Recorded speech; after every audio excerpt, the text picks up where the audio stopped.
No regrets. No regrets. Okay, so tomorrow we have a test, and in the question section you want to circle number 1, 2, 5, 6, and 7. Number 1 says, what is meant by momentum being conserved?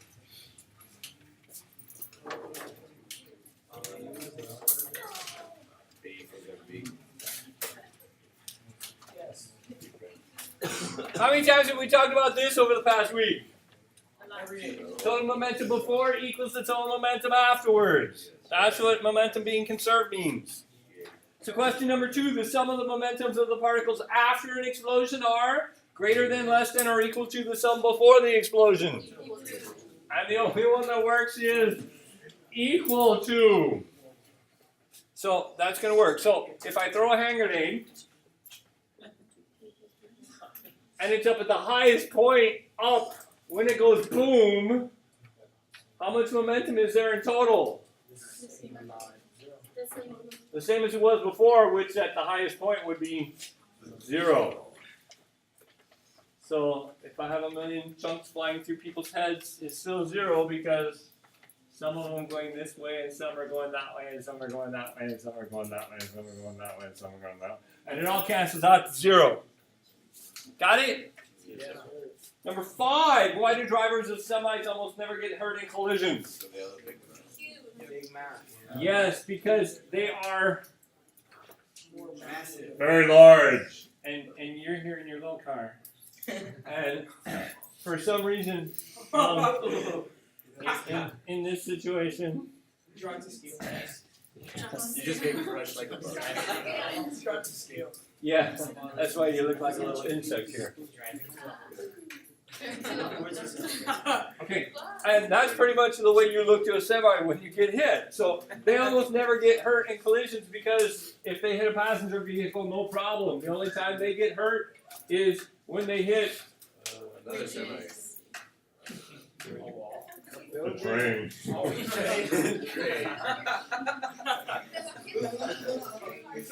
Then suddenly, yeah, then they would get hurt. The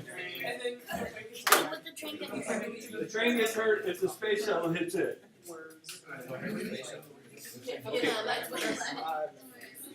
Anyway, number 6. Number 6. You're trapped in space. How can you move if all you have is a hammer? Push the hammer. Was I right? Well, you were right. She was actually right. It was bound to happen, Lauren. Right.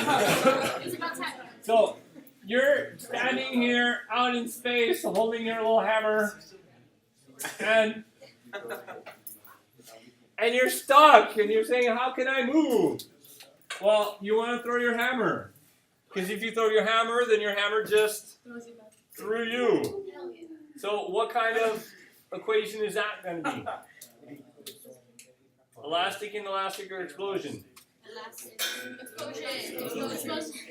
Explosion, there was no momentum, so then you chuck the hammer this way and you get thrown that way. Now, the little tiny hammer has a big velocity, and your big old mass gets a small velocity, but you still end up moving, and that's better than being stuck out there like that. Yeah.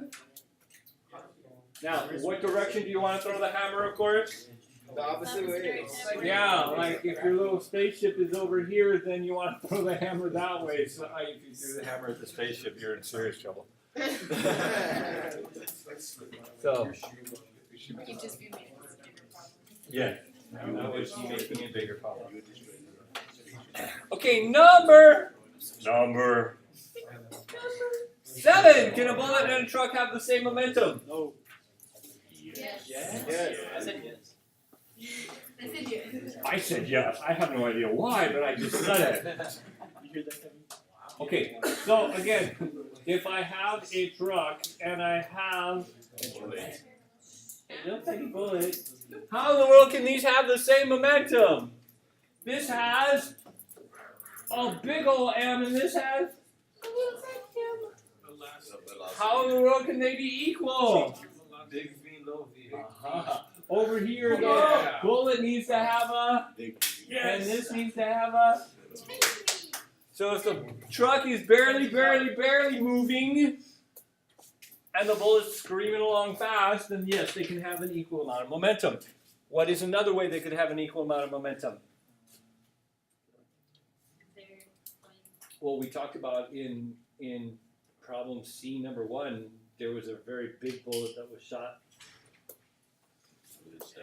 And yeah, we actually looked up how big the bullets are that they shoot off the big Iowa class battleships, Oh.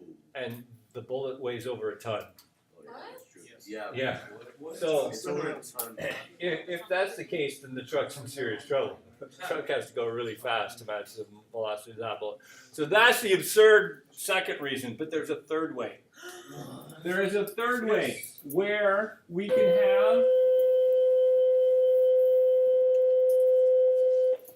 have this big M, or we can have that little m, and they can actually have the same v and have the same and have the same momentum.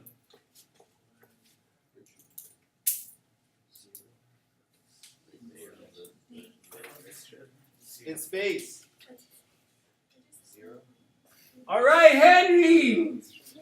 If both of them are not moving, then they both have no momentum, which would be equal.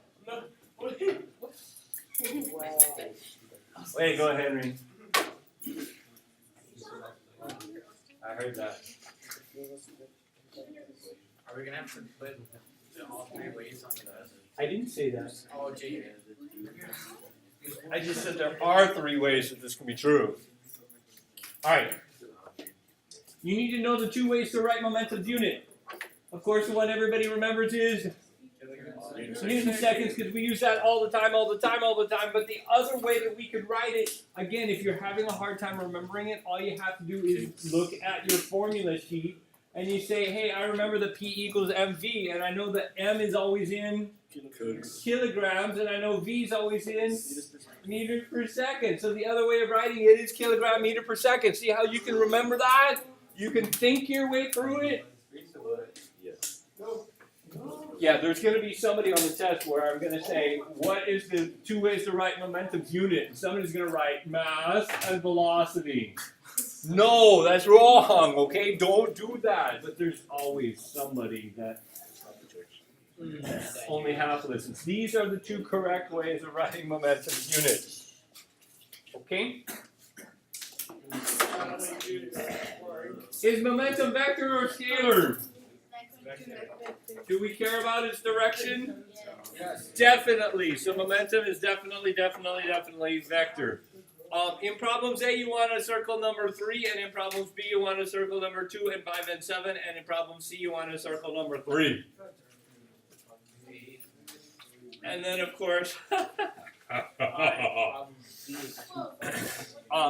there's always some of those problems. But if you know how to do all these problems well, then you got it made. And so in problems A number 3, we just used Ft equals m delta v, and we just solved for t, so the f just came down yonder. And that was super simple. In number 2, we had an explosion. And in number 5, they bounced. So that was elastic, so you had to do the 2 formulas. And in number 7, they stick together.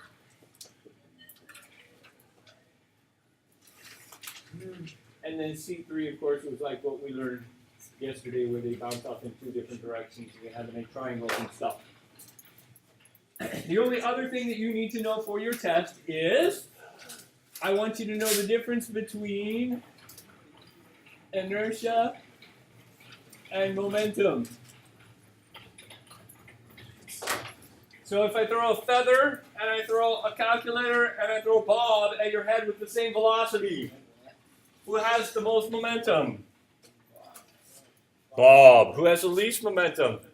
The feather. Now, if I throw a feather at your head and Bob just sits on the table, who has more momentum? The feather, because Bob is not moving, so he would have no momentum. Now, does he still have inertia? Yeah, because he's still hard to move. You don't want to kick him, because that would hurt your foot. because he has inertia, but he didn't have any momentum because he's not moving. See the difference? Yes. So everybody should dominate on that, right? Yes. Okay, now I would like to show you a couple of articles that appeared in the Laredo Morning Times in years past. This one appeared on Halloween 14 and a half years ago. It's a little bit humorous. 9 people were taken to Doctors Hospital Monday afternoon after a Ford Escort collided with a tractor trailer on Mines Road. Passengers in the Escort were 6 children ages 2 to 10 and 3 adults. It is apparent that the children were not wearing their safety belts, Captain Chris Hughes said. Although no serious injuries were reported, all occupants were taken to the hospital for observation. 6 children and 1 adult were sitting in the back seat. It is possible that the front 2 passengers might have been wearing their seat belts, he said. The front female passenger received facial lacerations, cuts to the face, and the front male passenger had no obvious injuries but complained of pains to the chest and abdomen area. The driver of the semi-trailer was not injured. Now, I put that in bigger letters, but hey, is that a surprise to you? No. No, it's not surprising when you see a passenger vehicle and an 18-wheeler hit. This is what always happens, is the driver of the semi-trailer, for some reason, was not injured. Surprise. How is there so many people in one car?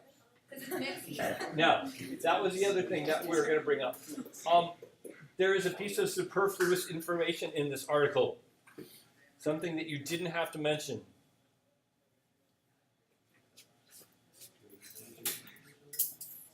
Oh. You didn't have to mention that it was on Mines Road.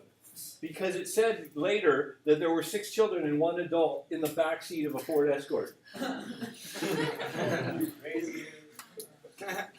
It's not I live on Mines Road.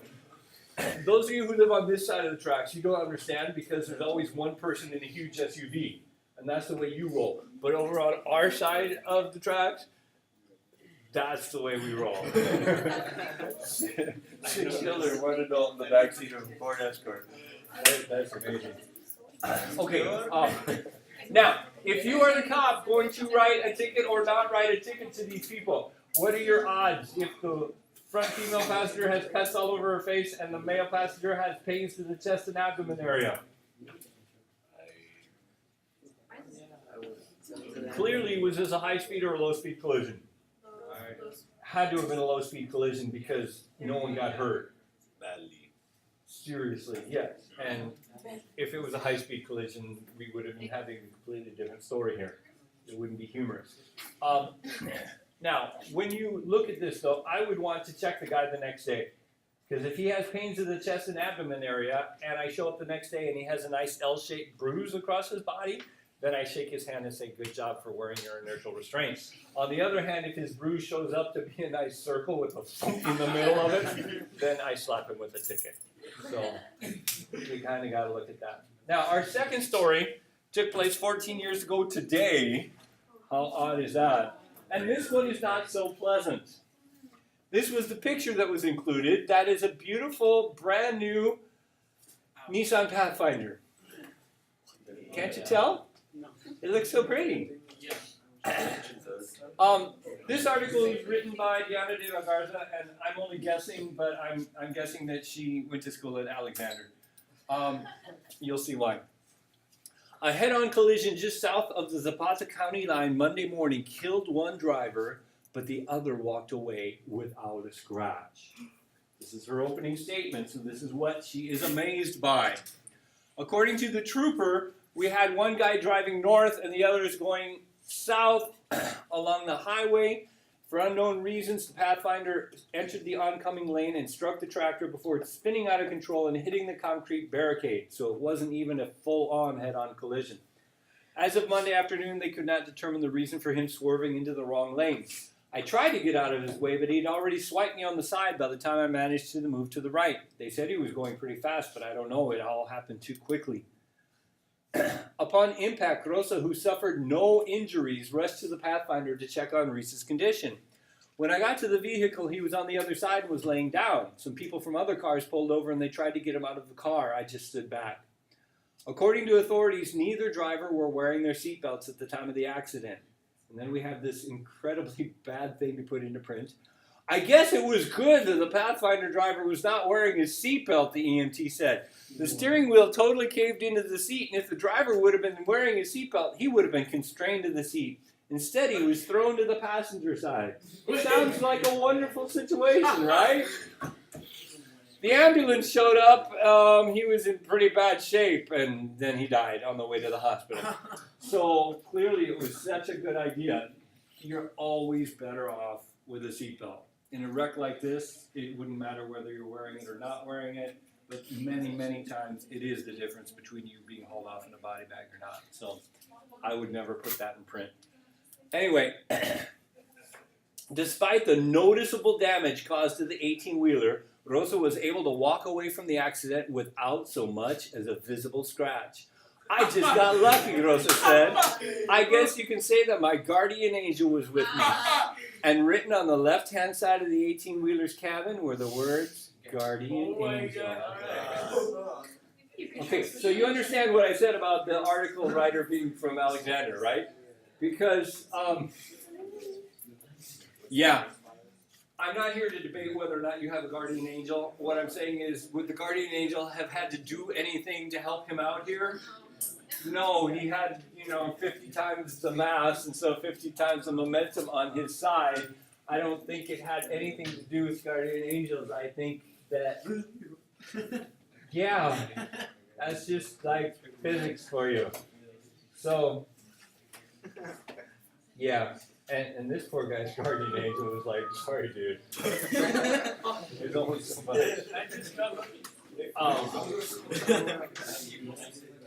Yeah. So that's what we got.